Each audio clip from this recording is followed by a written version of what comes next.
EVS pedagogy यानी पर्यावरण शिक्षण से top 25 plus most important question लिखे हैं एनसीईआरटी बेस्ड। पार्ट फर्स्ट है ये, चैप्टर 28। चैप्टर का नाम है सतत एवं व्यापक मूल्यांकन। जितने भी क्वेश्चन देखने को मिलेंगे इसमें, ये सभी प्रकार के टेट एग्जाम के लिए इंपॉर्टेंट है। आई होप आप लोग अच्छे होंगे। स्वागत है आपका श्रेष्ठ में। सीरियल क्वेश्चन की वीडियो अच्छा लगे तो वीडियो को लाइक से चैनल को सब्सक्राइब करिएगा। वीडियो का पीडीएफ टेलीग्राम ग्रुप से रुक के आप फ्री प्राप्त कर सकते हैं। पहला क्वेश्चन देखिए क्या कर रहा है।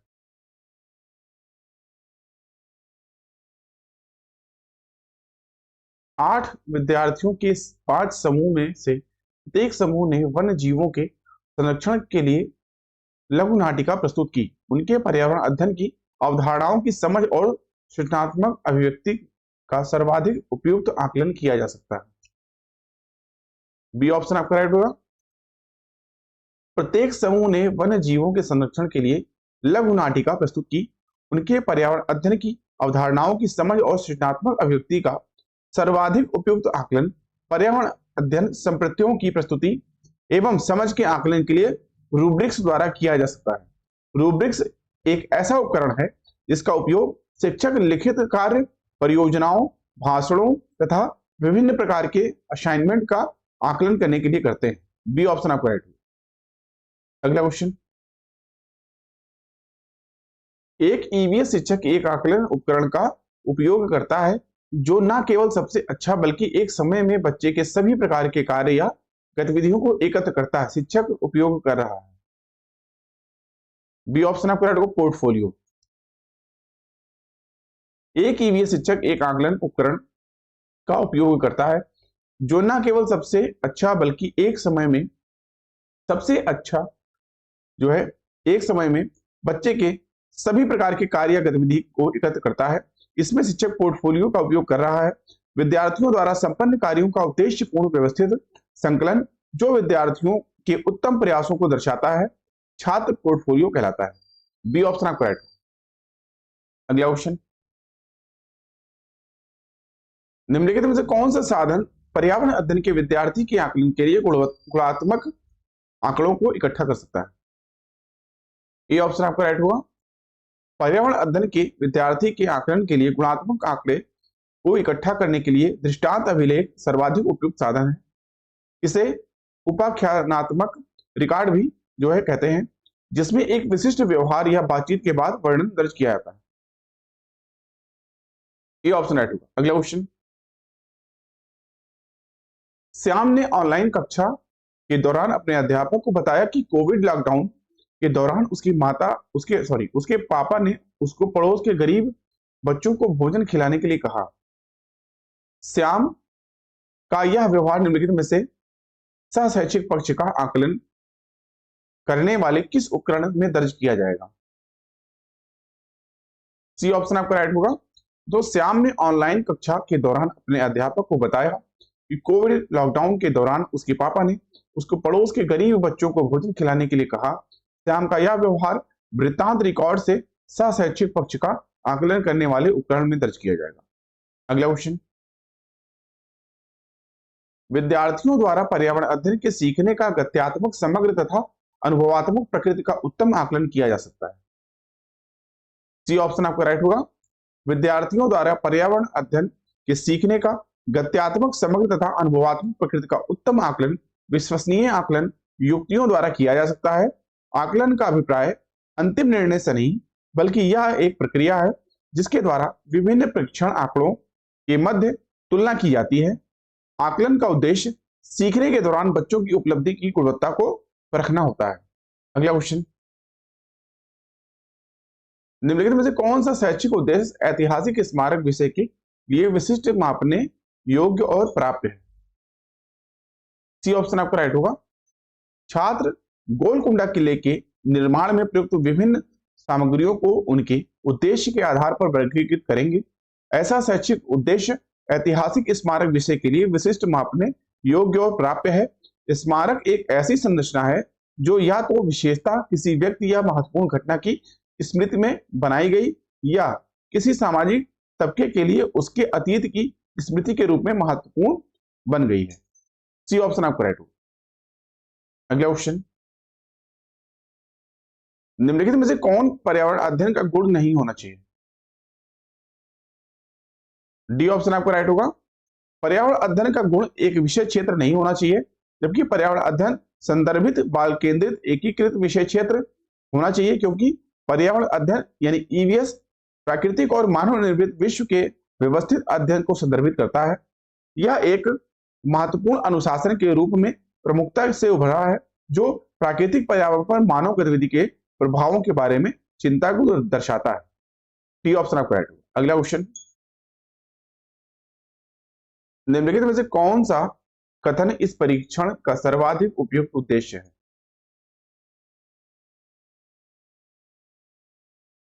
इस क्वेश्चन के लिए आपका बी ऑप्शन राइट होगा।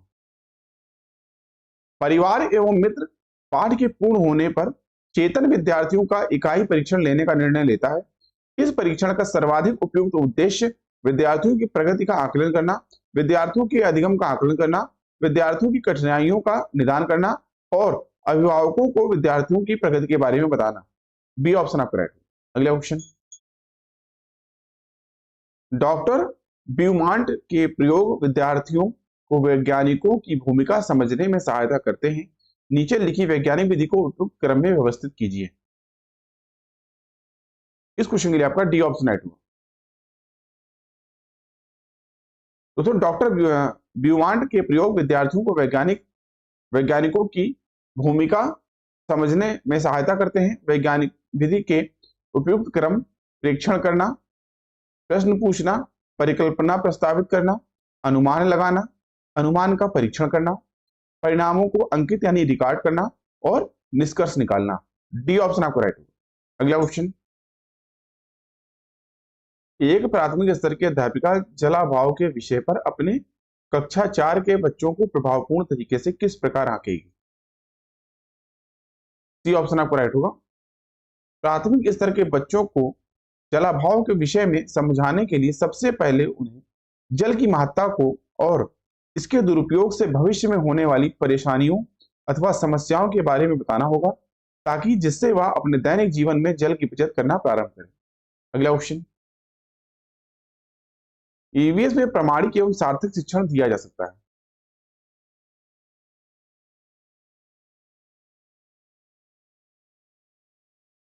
डी ऑप्शन आपका राइट होगा।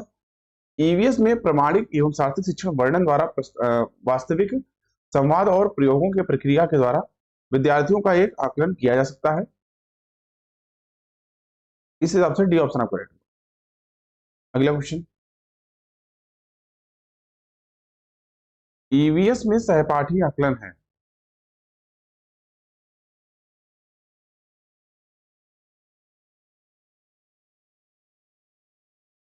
इस क्वेश्चन के लिए आपका ए ऑप्शन राइट होगा, केवल ए।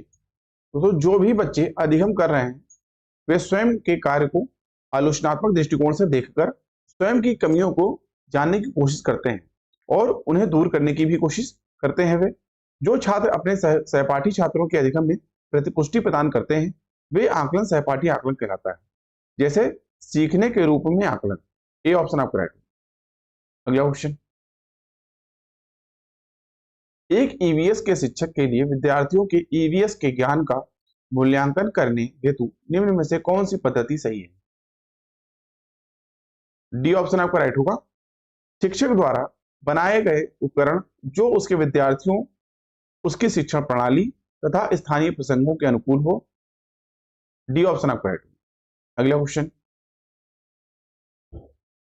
सीखने में सुधार पर आकलन का बिंदु है। ए ऑप्शन आपका राइट होगा। सीखने में सुधार पर आकलन में सीखने के लिए आकलन छात्र के प्रदर्शन के मूल्यांकन के चरणों में से एक है। यह अधिगम की प्रक्रिया में सुधार के उद्देश्य से जानकारी एकत्र करने और उपयोग करने की एक प्रक्रिया है। यह शिक्षण अधिगम प्रक्रिया का अभिन्न अंग है जो छात्र के अध्ययन को सुगम बनाने और निर्देशों को बेहतर बनाने में मदद करता है, जबकि सीखने के रूप में आकलन स्व आकलन के लिए होता है। अगला क्वेश्चन,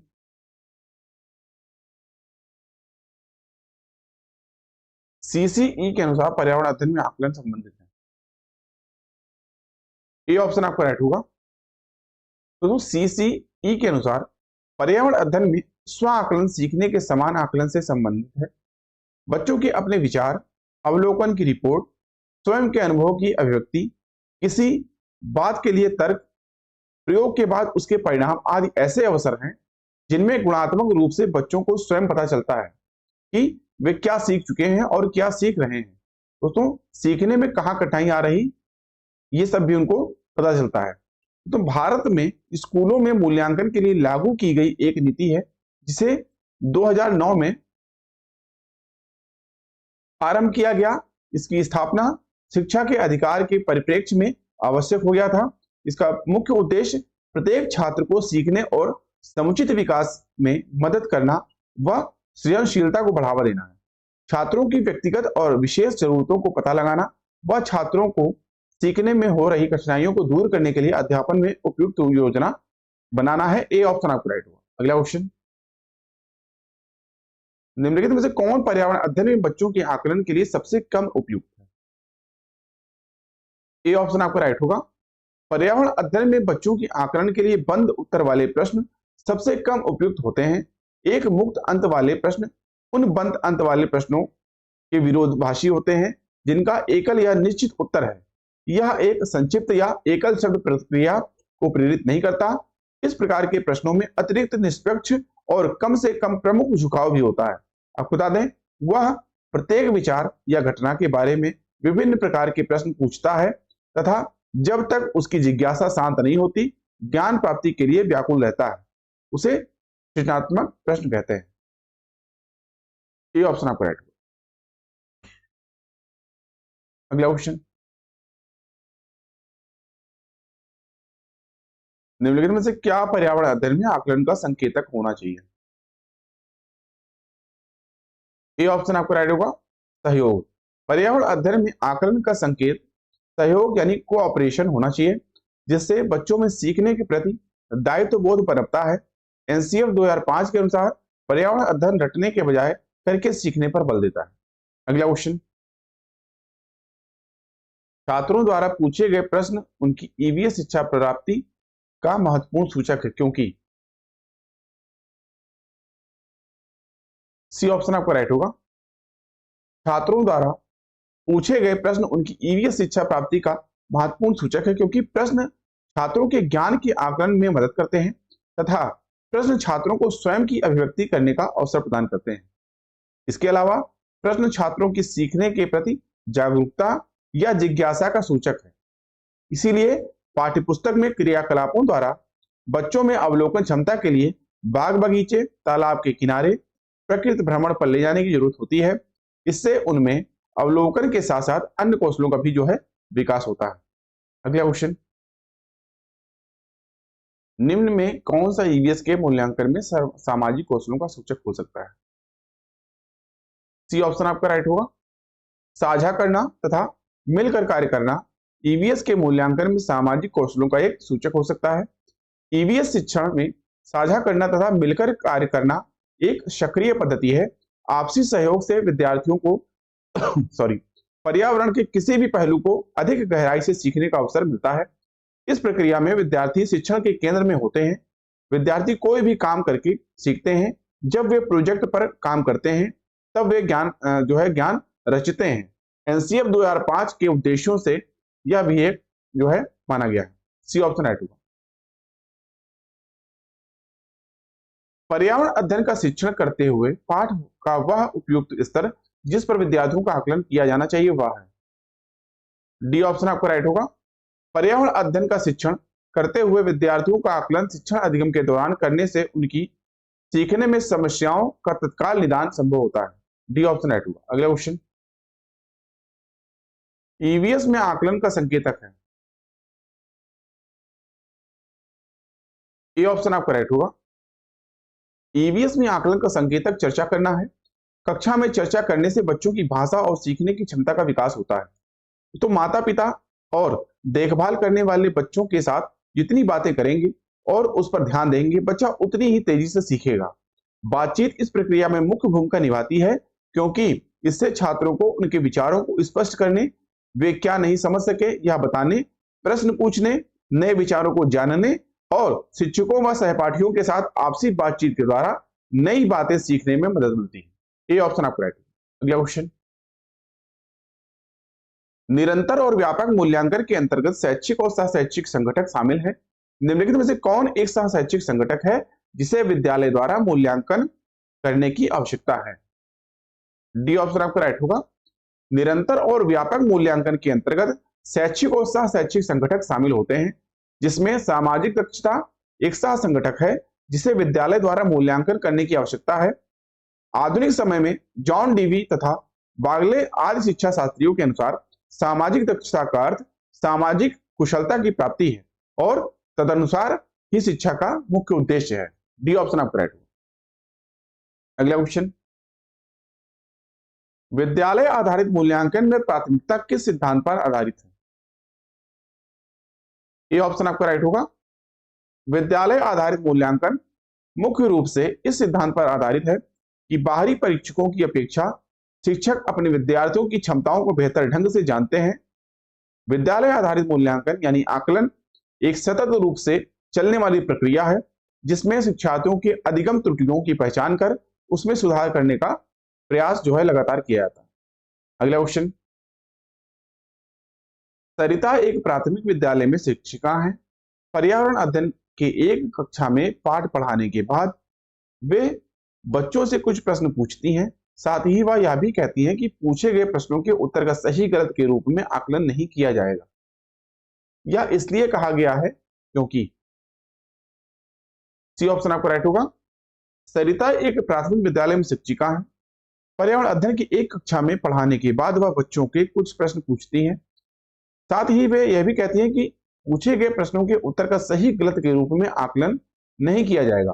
यह इसलिए कहा गया क्योंकि सरिता इस तरीके से यह पता लगाना चाहती है कि बच्चे कैसे सीख रहे हैं, जिससे अगले दिन के पाठ के लिए इससे मदद मिलती है। इस आकलन को प्रतिपुष्टि के रूप में लिया जा सकता है जिससे अगले दिन के शिक्षण कार्य में सहायता मिल सके। अगला क्वेश्चन, पर्यावरण अध्ययन शिक्षण के दौरान विद्यार्थियों की शैक्षिक उपलब्धियों को देखने के लिए निम्नलिखित में से किस आकलन सूचक का प्रयोग नहीं किया जाना चाहिए? डी ऑप्शन आपका राइट होगा।